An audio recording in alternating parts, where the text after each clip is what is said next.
Welcome to 9 to 5. I'm Elizabeth Ajadi and I'm bringing you a new episode today called Preparing, the importance of preparing. But first, thank you so much for your views, your comments, your likes.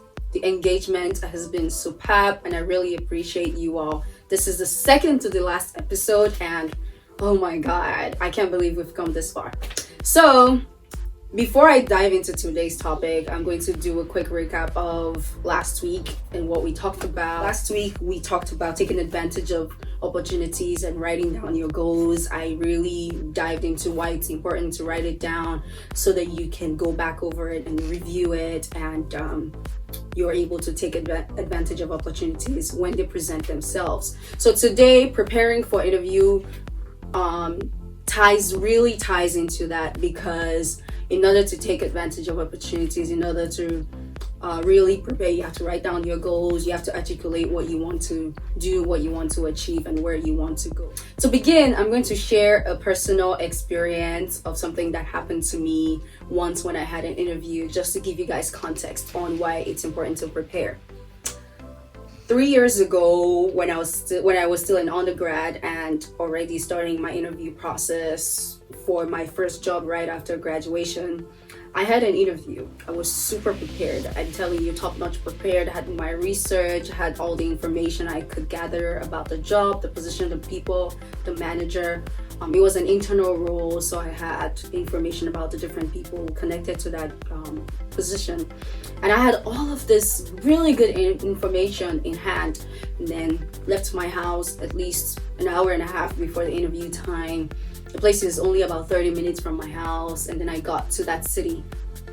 Arrived there, and GPS took me to a whole different location. It was right in front of this person's house. I drove around for the next 30 minutes and GPS kept bringing me back to this spot. It was at this person's house. At this point, I'm really panicking. And remember, I said I know the people. And so I reached out to one of the guys that worked on that team to say, hey, I've been trying to get to the location and I'm 30 minutes away from my interview time.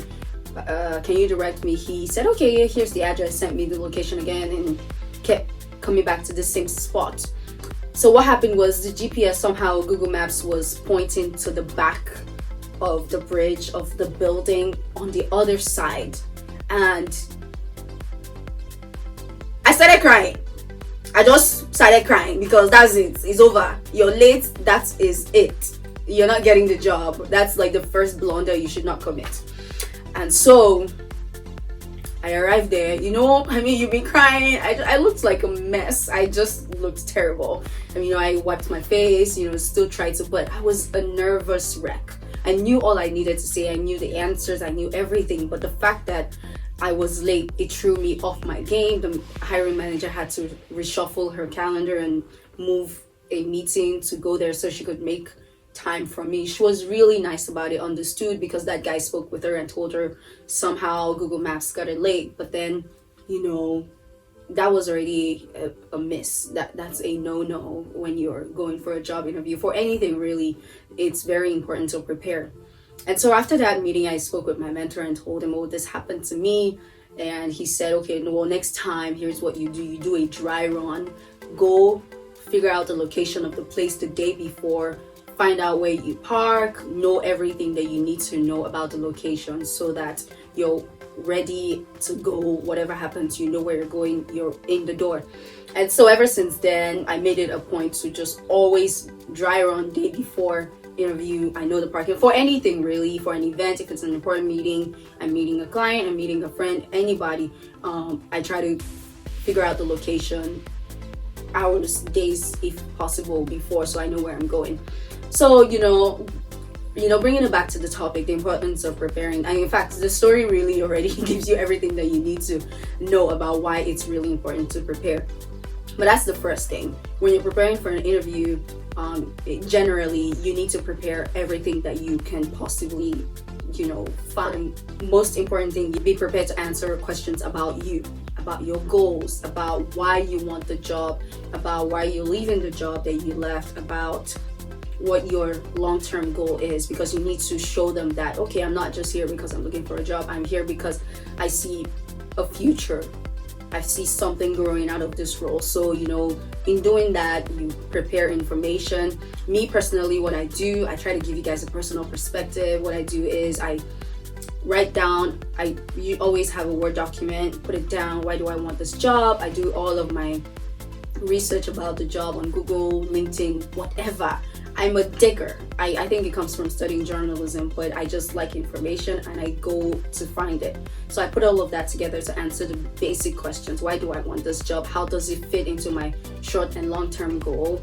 And that way you're able to show the hiring managers or manager that it's important to you, you're ready to go, you're a self-starter. So you don't have to go there and be saying, oh yeah, I'm a self-starter, I'm very autonomous. No, your actions that you bring to that interview already sets you up for that.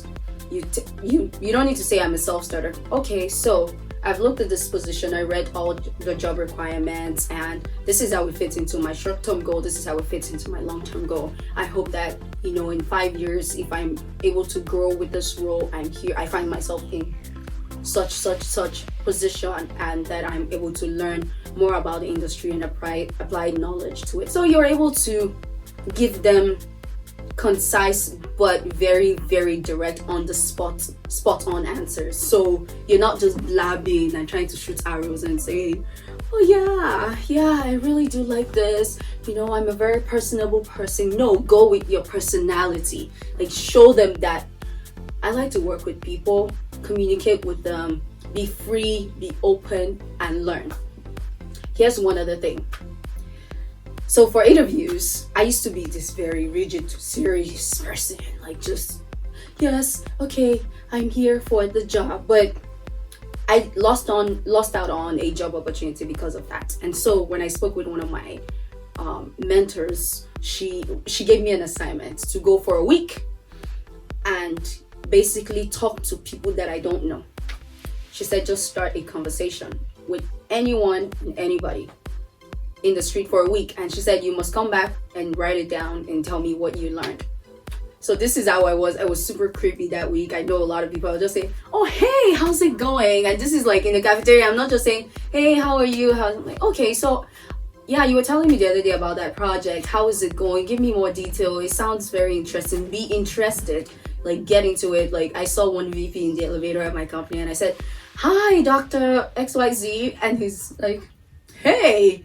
He was texting an email on his phone and he literally put it away and then turned to talk to me. How are you? Then we had a whole 30-minute elevator conversation. And since then, he knows me just because I was carrying out an assignment. But what that did was the next time I went for an interview, I wasn't like super rigid or scared to talk. I was just open and I shared. So find out what your personality is. Find out what your person is like.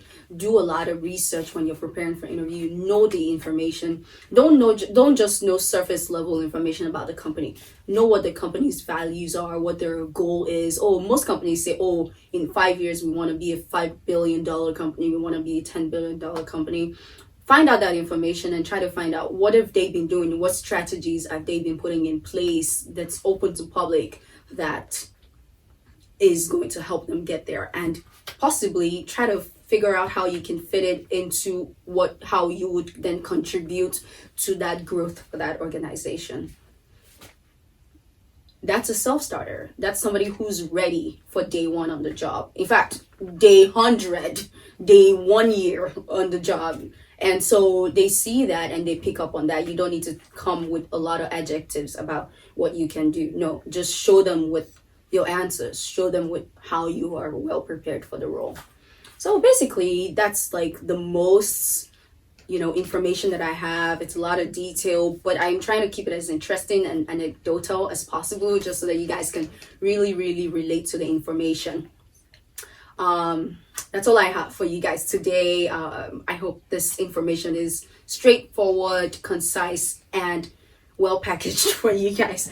That being said, I just want to thank you guys, for always tuning in and watching. I want to remind you, set your notifications on. Now I have a YouTube channel, so head on to my bio, subscribe to my YouTube channel, and comment. Let me know what you think. Let me know if these tools are useful. I know some, people have different ways that they prepare. So let me know, and possibly I can incorporate that into my plan as well. So that being said, comment, like, share. Have a great week. See you next week.